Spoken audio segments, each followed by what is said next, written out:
안녕하세요. 손해사상사 이재영입니다. 오늘은 상속에 대하여 한번 이야기해 보고자 합니다.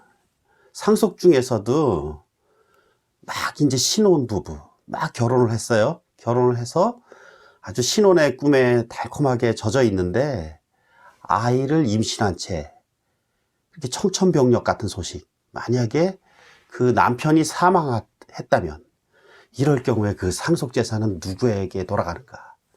이 점에 대해서 오늘 이야기해 보고자 합니다. 우선 상속이라는 것은 사람이 죽게 되면은 그 재산은 누군가에게 돌아가야 되는데 이 재산을 분배하는 문제입니다. 우리 상속 순위에 관하여는 민법 천조에서 규율하고 있는데요.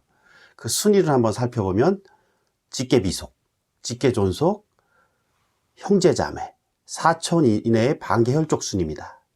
이 순위는 절대적입니다. 이 순위는 선순위, 즉 직계비속이 있을 경우에는 직계존속의 경우에는 상속을 받지 못합니다. 그리고 배우자의 경우에는 직계비속과 직계비속 또는 직계존속과 공동으로 상속하게 됩니다. 그리고 아울러 5할, 즉 50%를 더 가산하여 상속됩니다. 그래서 직계비속, 직계존속이라는 용어를 쓰고 있는데요. 직계비속이라는 것은 나보다 아래, 그러니까 자식, 손자 이런 것을 말합니다. 그 다음에 직계존속이라는 것은 나보다 위에, 부모, 할아버지, 할머니, 그 위에 조상을 쭉 말하는데, 이렇게 직계비속이나 직계존속이 여러 명 있을 경우에 누가 상속인이 되는가? 최근친이 상속인이 됩니다. 최근친이라는 것은 나와 최고로 가까운 것, 즉 자식과 손자가 있을 경우에는 자식이 훨씬 가깝죠. 부모와 조부모가 있을 경우에는 부모가 가깝죠. 즉 자식과 부모가 상속인이 됩니다. 그리고 자식과 부모가 부모님 두 분 다 살아계시거나 자식이 여럿일 경우, 이럴 경우엔 공동 상속인으로서 그 상속분은 균분하게 배분됩니다. 오늘 핵심 주제, 둘이 결혼을 했는데 아내가 임신한 채 사망했다면 이때 상속재산은 누구에게 돌아갈 것인가?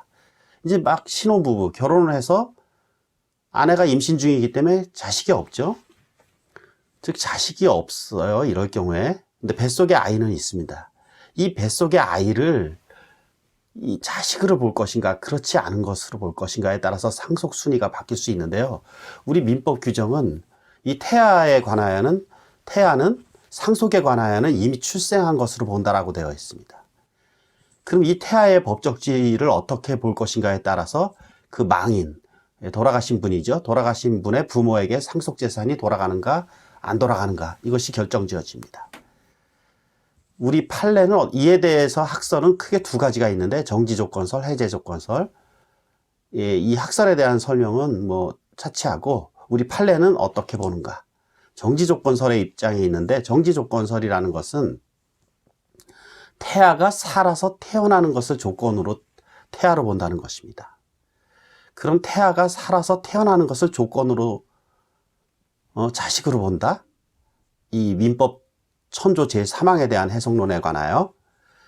그렇다면은 아직 태아일 경우에는 아직 살아서 태어난 건 아니잖아요. 이럴 경우에는 그 부모님, 직계존속이죠. 부모님과 아내, 배우자가 공동상속인이 됩니다. 태아가 죽어서 태어날 경우에는 그 상속은 확정되게 되겠죠. 이렇게 된다면.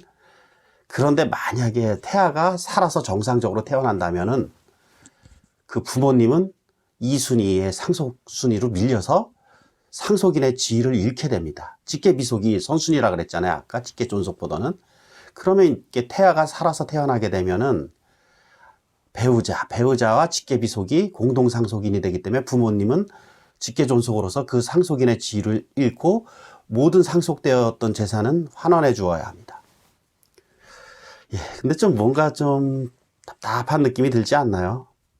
막 신혼부부, 아들이 막 장가가서 결혼해서 달콤하게 오래오래 잘 살았으면 좋았는데 그냥 임신한테 죽어버리고, 그 부모 입장에서는 자식도 죽고 그 모든 상속재산도 한 푼도 받지 못하고, 뭔가 좀 답답한 느낌이 듭니다. 이 자식에게 최우선적으로 상속순위가 돌아가는 것은 자녀의 복리를 위해서 나름 합당합니다. 그것이. 그렇지만 그 평생을 낳아주시고 길러주신 부모님에게 재산이 하나도 돌아가지 않는다라는 것은 이 또한 뭔가 정서에 맞지 않습니다.